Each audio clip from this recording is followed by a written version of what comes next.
Hello guys, my name is Matthew, and in today's video I'm going to show you how you can add a discount, for example, to your invoice. So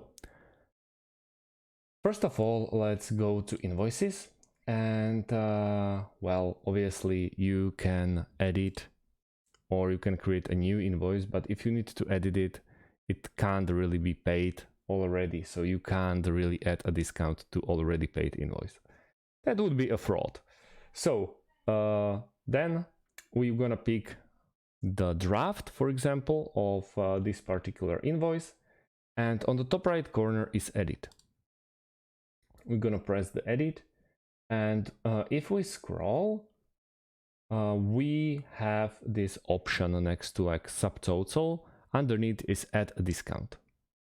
So we're gonna press add a discount, and it's in percentage, so we can add like 10% and add a discount.